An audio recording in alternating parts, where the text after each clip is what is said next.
किसान आंदोलन 2 के दौरान शंभू बॉर्डर से बहुत बड़ी खबर निकल के सामने आ रही है, जहां पर पंजाब और हरियाणा हाई कोर्ट ने हरियाणा सरकार को ये आदेश दिए हैं कि एक हफ्ते के अंदर अंदर शंभू बॉर्डर से सारे बैरिकेड हटा लिए जाएं। याद होगा आपको कि 10 फरवरी को सबसे पहले हरियाणा और पंजाब के 2 बॉर्डर्स पर, शंभू और खनौरी बॉर्डर पर बहुत बड़ी 7 लेयर की सिक्योरिटी बैरिकेडिंग की जाती है, जहां पर बड़े पत्थर रखे जाते हैं, जवान तैनात रहते हैं, कटीली तारें रखी जाती हैं, सिर्फ ये सोचकर कि किसान दिल्ली की तरफ ना कूच कर पाए। क्यों चले थे किसान दिल्ली की तरफ? वो इसलिए कि किसानों ने जब पहले आंदोलन के दौरान जो मांगे रखी थी, जिसमें एमएसपी की मांग उठी थी, किसानों को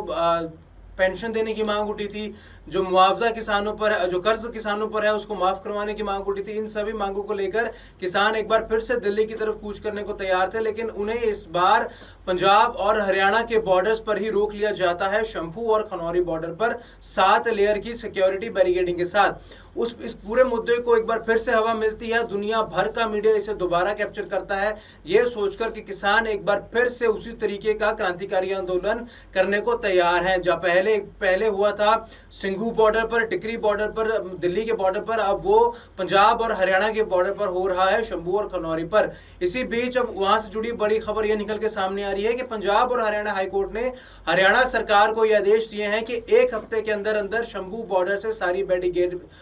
बैरिकेडिंग हटा ली जाए, ताकि किसानों को अब बैरिकेडिंग हटाने के पीछे हदायत हुक्म ये है, ये बताया है हरियाणा हाईकोर्ट, पंजाब और हरियाणा हाईकोर्ट ने, कि किसानों की मांग केंद्र सरकार से है तो हरियाणा सरकार उन्हें वहां नहीं रोक सकती, वो उनके कॉन्स्टिट्यूशनल हकों के खिलाफ है। इसलिए अगर वो बैरिकेडिंग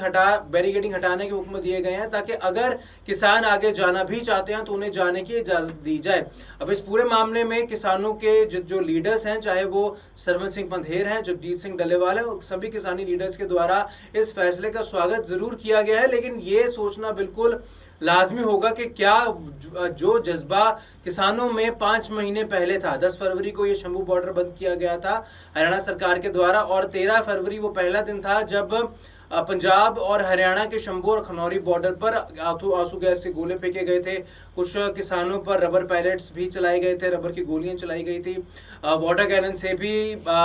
उन पर वाटर कैनन की भी, पानी की भी बौछार की गई थी। तो ये सारी चीज़ें 13 फरवरी को शुरू हुई थी। तो 13 से लेकर 23 फरवरी तक, 25 फरवरी तक पूरा जज्बा था किसानों में, ज़ोरदार जोश था, जिसके बाद धीरे धीरे वो जोश ठंडा शायद इसलिए भी हो गया क्योंकि सरकार के पास लोकसभा चुनाव आ गए, सभी सरकारें, सभी स्टेट्स उसमें बिजी हो गए, व्यस्त हो गए, तो उस मांग को लेकर शायद जितनी लाइमलाइट मिलनी चाहिए थी उतनी नहीं मिल सकी। अभी भी उन दोनों बॉर्डर्स पर किसान मौजूद हैं, वहाँ बैठे हुए हैं, वहाँ अपने तरीके से रोस्ट कर रहे हैं, धरना प्रदर्शन कर रहे हैं। लेकिन अब ये देखना होगा कि जब एक हफ्ते के बाद बैरिकेड्स शंभू बॉर्डर से हटाने के हुक्म दिए गए हैं, बैरिकेड जब हटाए जाएंगे तो क्या किसान एक बार फिर से दिल्ली को कूच करेंगे? तो जो भीड़, जो किसान ट्रैक्टर्स लेके, ट्रॉलीज लेके जब आए थे 13 फरवरी को जब आए थे, तो क्या वो दोबारा एक बार फिर से उसी संख्या के साथ, उसी जोश के साथ एक बार फिर से दिल्ली की तरफ कूच करते हैं या नहीं करते? तो ये देखना लाजमी होगा। लेकिन बड़ी खबर निकल के आ रही है शंभू बॉर्डर से